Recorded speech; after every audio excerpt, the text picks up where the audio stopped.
Now, Tesla is known for being light years ahead in the way they design and manufacture cars. However, these 5 new cars coming in 2026 will challenge them to the extreme. Today, I'll be exploring exciting brand new electric cars that we've never seen before, ranging from the boldest design to the most unusual, and one that I think fits in a whole new category altogether.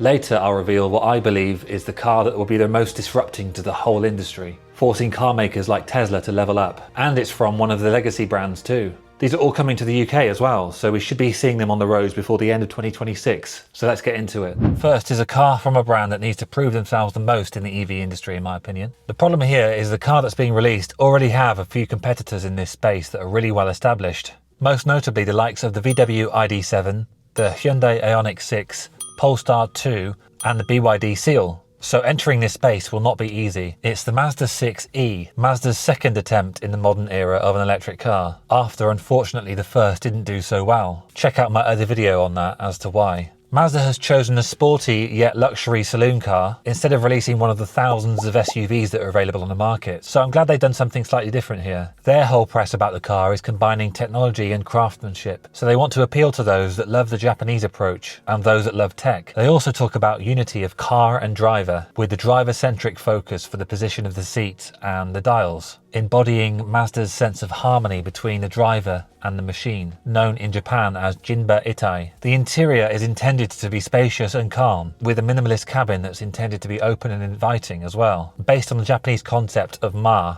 or the beauty of an empty space. Whilst being a 4-door saloon style car, Mazda has emphasised the sportiness of the design. With coupe-like styling, low roofline, it's got frameless doors, panoramic roof, to enhance its driver focus and sports credibility. So what are the stats that we know so far about the car? We know it's capable of towing up to 1,500 kilograms. It's got 466 litres of luggage space in the rear and over 1,000 litres with the seats folded flat. And it's got a 72 litre front storage compartment as well under the bonnet. It's got aerodynamically designed 19-inch wheels that we're commonly seeing now in electric cars. Inside there's a 14.6-inch touchscreen paired with a 10.2-inch driver instrument cluster and a head-up display with all the safety technology that we're used to seeing by now. It's got a 14-speaker sound system and up to 342 miles of range. Now, why do I think it will truly disrupt the market in 2026? While Mazdas are all about driving feel, I love the focus of the design and ethos behind it with this car, meaning that the fact that it's electric isn't being advertised too much. I think rather than appealing to the mass market, Mazda has designed an electric car that appeal to their true fans. They appeal to a niche audience and happen to be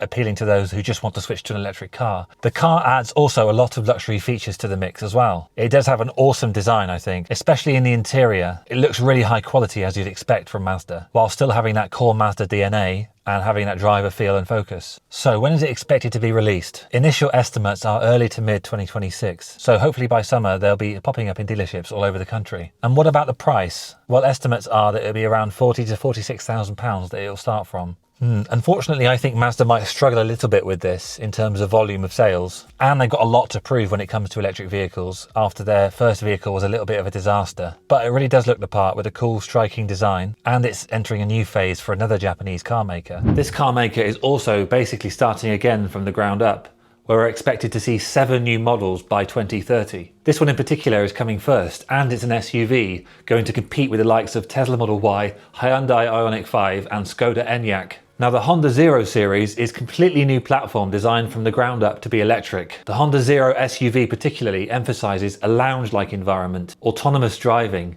and clear all-round visibility. Honda say it's inspired by their Space Hub concept car revealed a couple of years ago, but a little less boxy and guided by the thin, light and wise philosophy. Honda also talks about robotics with the Zero SUV, and mentions their iconic Asimo robot, something I remember seeing as a kid 20 years ago when I went to visit the London Motor Show. This car will showcase the Asimo operating system and really stamp down on what current cars have already, which is something like over-the-air software updates, ADAS and advanced infotainment systems. So Honda have now introduced level 3 autonomous driving with this Honda Zero SUV, which means that drivers can have their eyes off the road and the car will take over as they do other things. According to reports, it has a battery size between 80 and 90 kilowatt hours and a range of around 300 miles. As you can see, it's got a very open feel to it, with glass everywhere in the panoramic roof and windscreen that goes quite far back. It's got an interesting steering wheel too, with multiple screens hugging the driver and passengers, and making it look like a deck on a spaceship. So why do I think they'll truly disrupt the market in 2026? Well, first of all, look at it. It's like a jacked up version of a Polestar 3 or a Volvo XC30,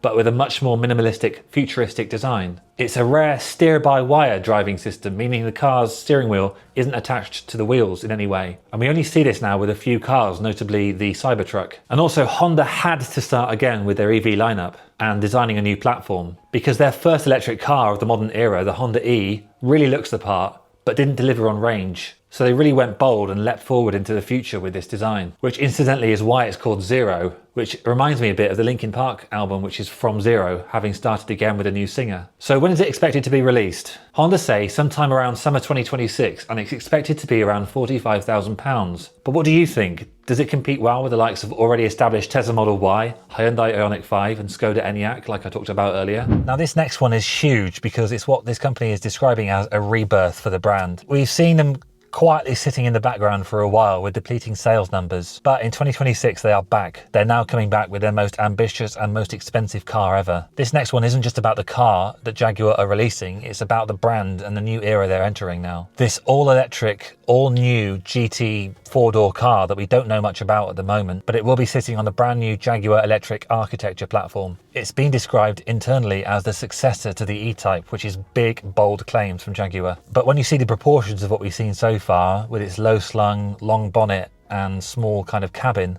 then you'd hardly be surprised to hear that. They're going very much though in the modern luxury direction as well, with a much lower volume being produced, but at a much higher price than what they're used to, with a much more exclusivity feel to it. They're moving away from any range anxiety, and even this car now has capabilities of adding 200 miles range in just 15 minutes. So they're confident that any kind of anxiety, charging or range will not be an issue at all. What do we know so far? Well, reports say that it suggests starting from around £130,000, making it obviously the most expensive Jaguar ever. It's got a claimed range as well, up to 430 miles, and it sits comfortably on a new platform which will also accompany two more models from the Jaguar lineup, which we're expected to see a large SUV and a more of a saloon car coming next year. Even though we've not seen the final version yet, over 32,000 people have already signed up as interested. I mean, so far we've only seen wrapped versions that they're trying to hide, and obviously the concept car as well. Now, here's why this one matters, and I think why it will disrupt the industry so much. Because Jaguar know that it can't compete in the mid-segment market anymore. The I-Pace was good, but it sat between Tesla and Porsche, and it wasn't really quite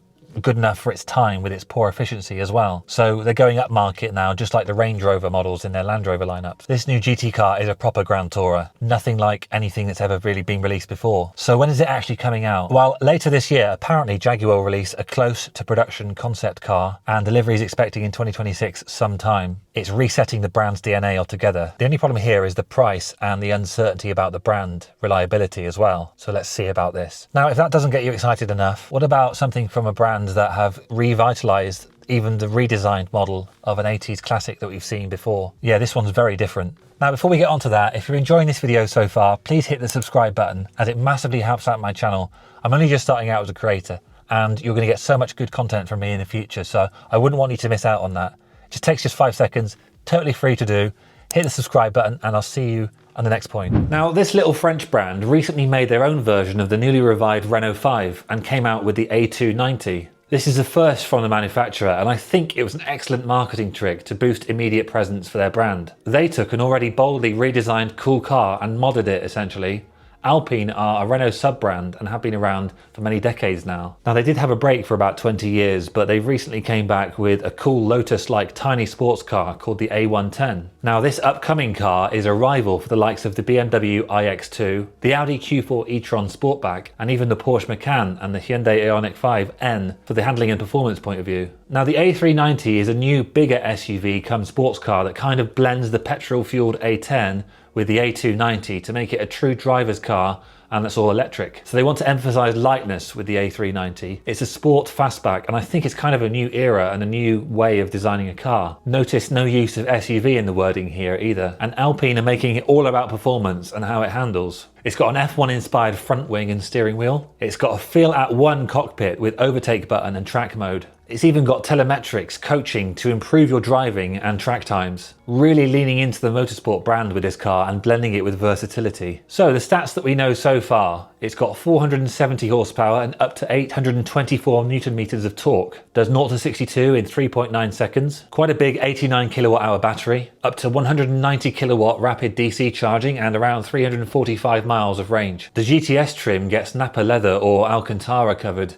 bucket seats. The infotainment is a 12-inch vertical screen with Android Auto and Apple CarPlay, and there's a 12.3-inch digital display too. Now, why do I think it's a disruptor to the industry? Well, because it's really leaning into the performance and racing heritage of the Alpine brand, first of all.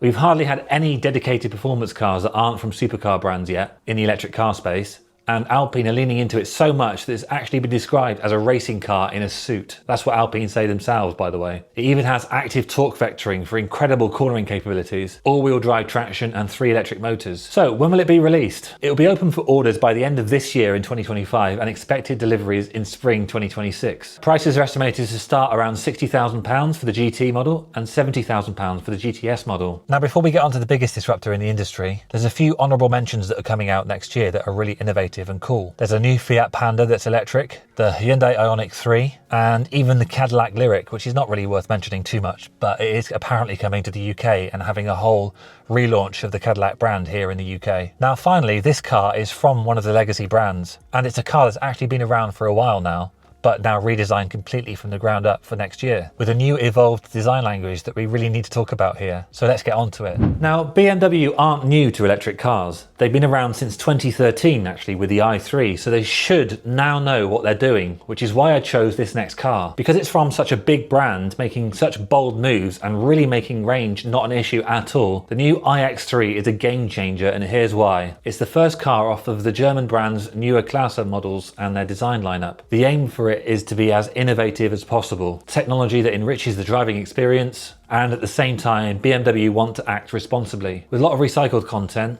and engineers have actually designed and focused on making the car easier to dismantle at the end of its life. It's also got 6th generation 800 volt battery and driving technology with BMW's efficient dynamics to make sure that they have to get the best efficiency out of their cars as well. So they're really pushing the whole environmentally friendly theme here. So what do we know about the car so far? It has a range of up to 500 miles, up to 400 kilowatts charging power, making the 800 volt architecture capable of adding 257 miles in just 10 minutes. There's a panoramic iDrive system as well for the driver and passengers, with the BMW Heart of Joy and the optimized driver assistance systems as well, which offers a new level of driving pleasure according to BMW. All this new tech boasts BMW's processing power, which is 20 times of its predecessor. Now, why do I really think this is a Tesla killer and why it will disrupt the market next year? First of all, it shows serious commitment from a big brand and a legacy car maker. They're coming in with a new futuristic design and have steered away from that iconic massive grills that we're seeing grow bigger and bigger. They are apparently being more environmentally responsible and designed things properly from the ground up to be as efficient and recyclable. And it's a proper daily driver that's luxurious, packed with features, and I'm sure it will handle well like you'd expect from a BMW. So I think it's the perfect blend of futuristic design,